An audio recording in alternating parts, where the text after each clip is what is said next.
Gospodine Antiću, hvala vam što govorite za Quick News. Srbiji je danas postavljeno pitanje zatvorenog tipa, ponuđeni odgovori su da ili ne. Kako se socijalisti izjašnjavaju povodom referenduma? Pa, socijalisti su uvek za da, tako da je Socijalistička partija Srbije podržala ustavne promene, duboko verujući da su oni u najboljem interesu Srbije, nezavisno pravosuđe koje će biti, da kažem, relaksirano u narednom periodu od bilo kakvog političkog uticaja. To jeste jedno od evropskih tekovina i jedan od uslova za otvaranje čitavog seta podglavlja na našem evropskom putu, ali smatramo i da je u najboljem interesu Srbije svih građana. Svi mi želimo pravdu, svi želimo, da kažem, brzo i efikasni pravosudni sistem.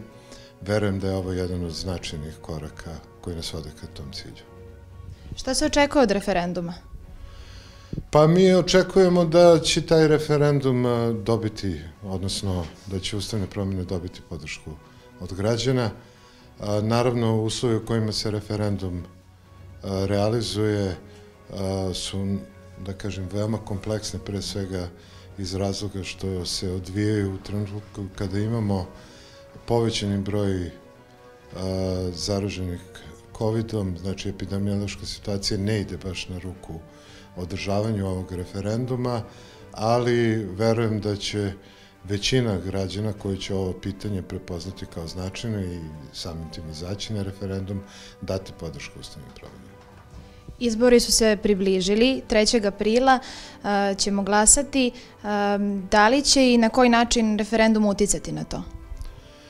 Pa znate šta, izbori su izbori i oni su uvek najvažniji, oni nose jednu posebnu energiju, jednu, da kažem, daleku veću zainteresovanost svih građana birača za njihovo održavanje, tako da beogradski i gotovo izvesno parlamentarni izbori će biti raspisani sredinom februara, tako da tada kreće politička borba. Ovaj referendum jeste značajan za pre svega naš evropski put, ali izbori i sve ono što ta politička utakmica donosi, to je tek pred nama, tako da pretpostavljam da su mnoge političke stranke iskoristile ovaj referendum da pre svega motivišu i da ojačaju svoju organizaciju, ali, ponavljam, ono što je ključni politički događaj ove godine, to su predsjednički, beogradski, najvjerojatnije parlamentarni izbori, odnosno gotovo izvesno parlamentarni izbori, i ta utakmica će biti ključna i tu verujem da je pre svega i za našu partiju jedan ogroman posao pred nama, da se spremimo za te izbore, da odradimo sve što je neophodno kako bi napravili dobar izborni rezultat. Da li će u toj političkoj utakmici socijalisti imati svoje igrače za kandidate za predsjednika, premijera i gradonačelnika? Pa pre svega, Aleksandar Vučić je 2017. godine izabran za predsjednika Republike Srbije kao zajednički kandidat koalicije Srpske napredne stranke, Socijalističke partije Srbije i ostalih naših koalicijnih partnera koji se nalaze na SNS-ovoj listi sa naše strane Jedinstvene Srbije. Mi smatramo da je Srbija u proteklom periodu napravila veliki broj snažnih koraka koji vode pre svega u cilju jačanja Srbije i smatramo da je ova vlast radila izuzetno dobar posao. Počeo od predsjednika, naravno i svih ostalih organa vlasti. Tako da je potpuno razumljivo i potpuno normalno da Socijalistička partija Srbije i na ovim predstojećim izborima podrži, odnosno predloži Aleksandra Vučića za predsjednika Republike Srbije. Tako da to sve ide u pravcu da će Aleksandar Vučić biti zajednički kandidat za predsjednika Republike Srbije, a mi u ovom trenutku vodimo razgovore, pretpostavljam da ćemo ih nakon referenduma intenzivirati sa Srpskom naprednom strankom o tome na koji način će naša koalicija, odnosno naše stranke i naše liste izaći na ove izbore. U ovom trenutku su sve opcije otvorene i postoji mogućnost da idemo sa zajedničkom listom, razmatramo i taj scenarij u kome ćemo imati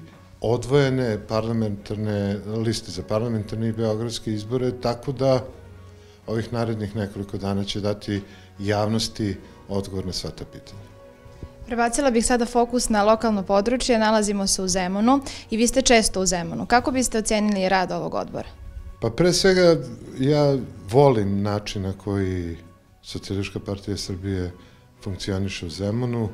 Oni su uspeli da naprave jedan ogroman iskorak, pre svega kada je u pitanju ulazak mladih ljudi u politiku, ali smo sačuvali, da kažem, našu ekipu koja je dugi niz godina u partiji, tako da su oni sada jedna podrška pre svega ovim mladim ljudima, tako da mi ovde imamo taj jedan spoj mladosti i iskustva, gde je mladost u prvim redovima, a ovi iskusniji daju jednu podršku, savetuju i predstavljaju jednu, da kažem, dodatnu snagu svim ovim mladim ljudima. Tako da ovaj nivo aktivizma koji mi imamo u ovom trenutku u Zemunu je izuzetno dobar i mogu slobodno da kažem da je naš odbor u Zemunu bez dileme jedan od najboljih i u Beogradu, a samim tim i u Srbiji. Primetili smo i mi da ima puno mladih. Koliko vam znači njihova podrška? Pa znate šta, za svaku stranku je izuzetno značajno kada zna da ima budućnost. Pre svega, ta zainteresovanost tih mladih ljudi meni govori da naša politika ima budućnost i to je za našu partiju kapitalno važno. Socijalističku partiju Srbije je u dugom periodu bio glas da je pre svega, da kažem, partija koja ima podršku, da kažem, u starijim tim uzrastima i, da kažem, u starijoj populaciji.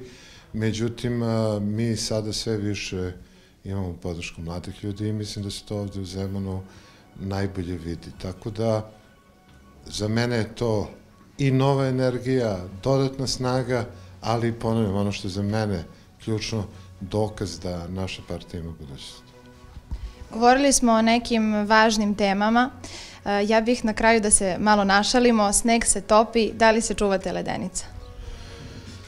Pa znate šta, ono kako kažu, ko se na vruće mleko peče i u jogurt duva. Tako da od onog događaja koji je na kraju za mene bio veoma sretan splet okolnosti, jako vodim računa šta mi se nalazi iznad glave. Hvala vam što ste govorili za Quick.